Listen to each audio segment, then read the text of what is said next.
Okay, so we're back with racing stories. Um, you gotta hold that. You could talk to it so we can hear you. What was the last story that you were gonna tell me with you and David? It's about I had a friend of mine. They had a Plymouth Sports Fury with a 383 with a 4-speed, and we he is another guy in Reeville, a guy named June A. Durham, who had a black uh, Sports Fury, and so they kept on each other about running each other, and so they kept on till one night they got together down at Chameau and went up to the top of the hill at the rock quarry out at Wentworth. And we used to run from the rock quarry down to where Chameau was, or Lynn's Tire Barn. So that Oh, night, wow. and it was about, it done been built up. Yeah. So there was about 50 or 60 people out there at the That's still a Big good little Oaks, straightaway. sitting there watching it. So they go up there and they roll off the first time and didn't get it right. So they rolled off the second time and June outrun him about maybe a fender. And so they go back up there and roll off the second time, and June got him a little more. What was he driving? He was driving. He had a Plymouth Sports Fury 383 with a 4-speed. No, the other guy.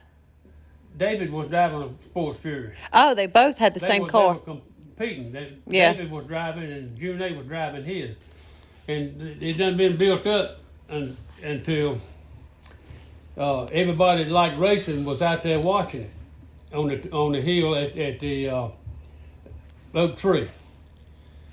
And so and usually when we run out there, we would send somebody down towards freeway in a fast car. Like I said, in 394, patrol cars couldn't catch us, and we would check the road out to see if there's any cops sitting down there. Yeah. Well, that night we didn't do it. Uh-oh. So David comes back down there, and he's mad because June outrun him. So he asked me would I drive it. So I go back up there, and we rolled off, and went through the gears and went on down by the Big Oaks, and I outrun him about a foot. So we go back up there and do it again, and I get him a little more, maybe a car door. And then June. So they even now. They tie for tie. Well, that ain't how it was. They Oh. still brag. June was still bragging about how fast his was, and David still bragging about how fast his was. So the third,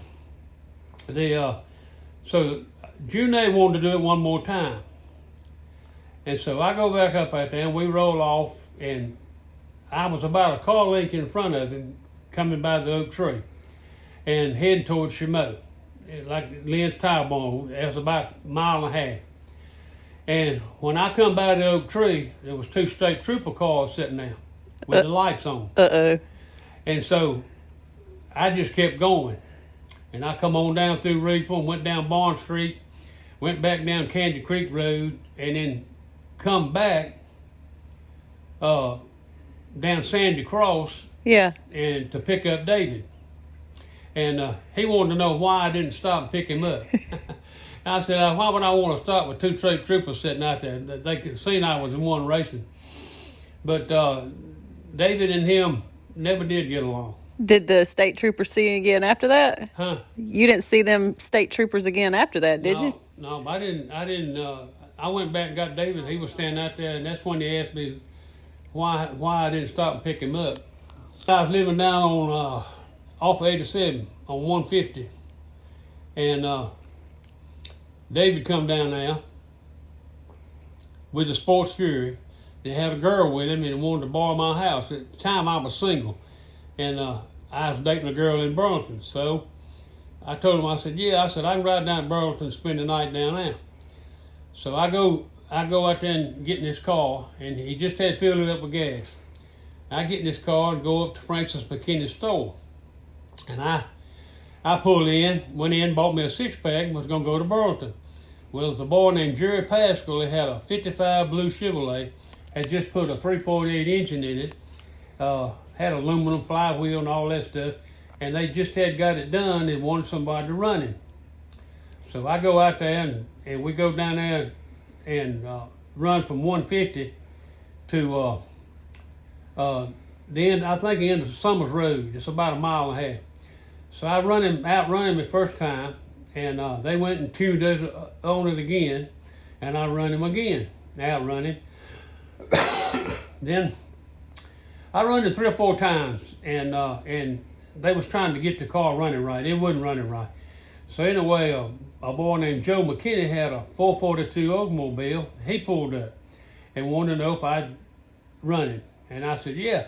So I go back down there, and I run him. I run him 3 times and outrun him 3 times.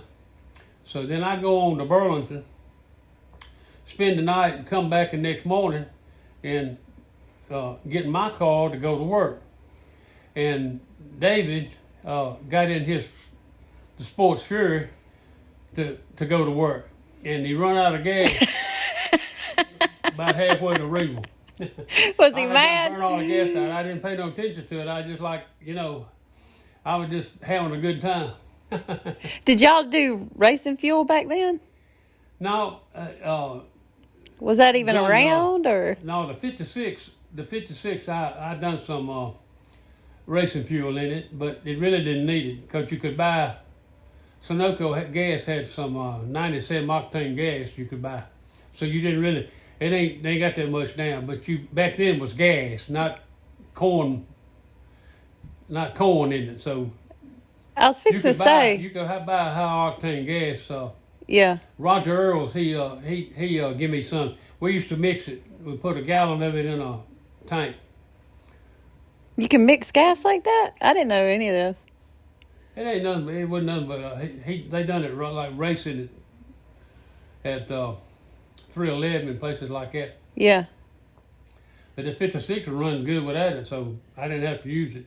Now, you and your guy friends used to go to the beach, though, right? Do what? You and David and all y'all used to go to the beach? Because I know when you got married to Mama, y'all went on a beach hiatus. At the beach? Yeah. Oh, yeah, we'd go to the beach. But did y'all run down there? Did you race anywhere outside of Reidsville? Didn't do nothing down there. We didn't know nobody down there. Oh. The only thing we done up here was I never run nowhere except I run in Danville some. A couple of times out on 58, the airport. I took a 56 back over there and run it a couple of times. Is that Shiloh? Like Shiloh? No, it's an airport in Danville. Oh. Not a regional airport on 58. Oh, okay. They used to gather up there about 2 miles up 58 and race, but over there, you didn't have to worry about cars coming at you. It was a 2-lane highway. One night, me and Dennis Bonder was coming back from Greensboro in the 56. He was driving. And we come down Summit Avenue, and we stopped at the light at Bessemer, and this guy pulled up beside us. I swear it was a 57 Chevrolet, and pulled up beside us and looked over there and done this. So it was like 2 o'clock in the morning. There wasn't a dang soul on the road. So Dennis could drive a car. So he went through the gears, and we raced from there down to Summit, and then hit 29 and run all the way out to maybe a mile and a half outside of Greensboro. Up to probably Cone exit. We left that fool sitting still. Oh, wow. That's like Dennis now. Dennis had, he went in the Navy with me, and he stayed in 20 years. He had a 67 Super Sports, They had a 396 with 375 horsepower. Anyway, one night I was out at Arnell Lounge on 158 racing, watching racing. My 56 was. Hold on. What's RNL now? It's I don't know what it is now, but it's out there at the golf course at Yeah, Wolf Creek. yeah. But anyway, so Dennis comes in. I'm sitting in there. Jimmy Isley run the place, and I'm sitting in there. I wanted to ride back to my car so I could go home and go to bed. So Dennis loves to drive. So anyway, we get into 67, and he spins out of the parking lot at Arnell Lounge, bounces off a transfer truck's back tires, and hauls ass. Oh, Well, we knew Lord. we hit the truck, and we come to Reedville, and then it's all around First National Bank and the police station, all that, riding around, they're all chasing him. And we pulled in the parking lot there where Carter Henry Bank is now, and we were sitting there, and Pee Wee Jones, a policeman in Reedville, used to come out on 14 and watch us race. Anyway, he pulled up. He seen Dennis's car, and he pulled up, and he walked up there and to my side of the door. I was in the passenger side, and he said, "JP, what in the hell are you doing?" And I said, "Dennis hit a truck out, John." I said, "We was out running law."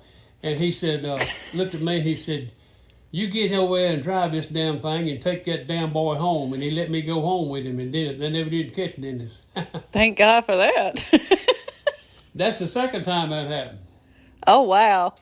The first time it happened, we was in Eden, and I dated this girl named Lee Nelson, and her brother. We was at SEAL test. Ain't nothing good happening in Eden. We was at SEAL test eating got something to eat at SEAL test, and Lee Nelson's brother come over there and was mad at me because I didn't marry her. Anyway, so we left and they chased us, and so Dennis rode all around SEAL test and Dick's Drive-In, same thing he done up in Reedville, and we was riding around over there, and I was riding, and Dennis asked me, he said, "Where's 87 at?" And I said, "Make a left right here." And he made a left, and we come out there where 87 comes into Eden, and we come through Wentworth at 120 miles an hour. They chased you? Something else had to happen. We don't know if he was behind us because we done left. We was out of Eden. We was flying. I can't believe they chased you over that. You sure y'all wasn't running your mouth? Oh, that was back in you couldn't do that now. You'd be done run into somebody. Yeah. Yeah. It's a lot more traffic on the road now than it was back then to be able to do something like that. Oh, you can't do that now. What about Burlington? What was that story about that one car you said it was a Corvette that outran you? You never saw him again.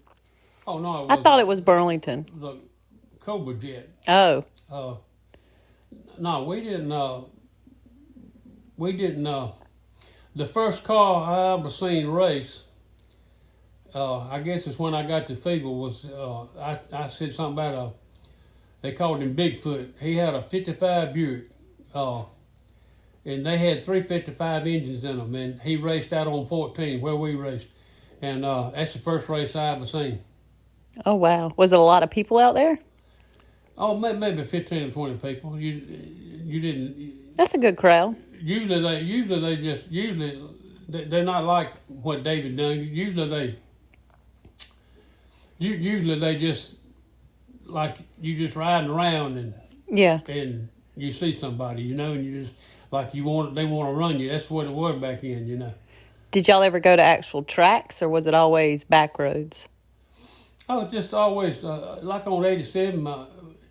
I never run on 29. There's some people that run on 29 double lanes before they got it built. But I didn't. I never did do that.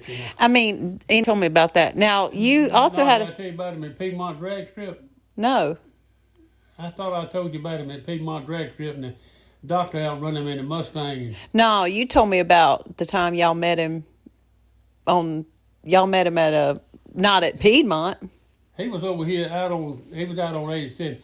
Me and David Diamond went down there one time in the 56 to sell him a record player. David had a record player, and he'd sell Ronnie Sox's brother. So we went down there to his shop, Sox and Martin, and we go down there to his shop, and we take a record player in there, and Ronnie Sox and a big dude about my size was shooting pool. And so Ronnie asked David what he wanted to do, and he said, your brother's going to buy this record player. So Ronnie told him, said, you just leave it. We'll take care of it, And David said, I ain't leaving it. Said he's going to pay me for it, And a few minutes later, his brother come in, and he bought the record player, and David left. So about a month or two after that, we was at Piedmont Drag Strip. I can't blame him. Huh? I can't blame him. And this Ronnie Sox was out there, one of them Barracudas. Oh. Barracuda plumber, he was a Mopar man. Oh. And it was a doctor out there. I thought I told you this story, but there was a doctor out there that had this hatchback Mustang. It was white. It was a 390 4-speed. And that day he was running everybody out there. That doctor was. He outrun everybody out there. That Mustang outrun everybody out there. So Sox come out there showing his ass, and he challenged the doctor to run. So he goes out there the first time, and they spotted the doctor about 4 or 5 car lengths, and he outruns Sox in the Barracuda. And then they run him the second time, and the doctor outrun him again. So the third time, the doctor couldn't run him because he didn't have he had a cool can on the Mustang. So he had his gas line run through a can. Yeah. And he didn't have no ice. So me and David had a cooler full of ice and beer.